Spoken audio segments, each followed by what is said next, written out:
శ్రీనివాస శర్మ గారు, శ్రీనాథ మహాకవి వారసులు వారు, అదేవిధంగా సంస్థ చైర్పర్సన్ అక్క హైమావతి గారు, సభ్యులు అందరూ వారికి ఘనంగా నగదుతోటి, మెమంటోతోటి, షాలుతోటి సన్మానిస్తా ఉన్నారు.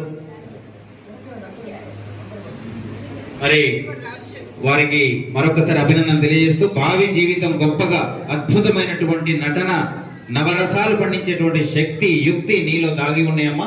ప్రతి ఒక్కటి నేను గమనించాను. అద్భుతమైనటువంటి అవకాశాలు మున్ముందు వస్తాయి. తప్పకుండా రాష్ట్రపతి చేతుల మీదుగా నీకు అవార్డు కూడా రాసి ఉంది నీ నుదుటది. తప్పకుండా జరిగి తీరుతుంది 100%. నన్ను ఆ రోజు గుర్తు చేసుకో.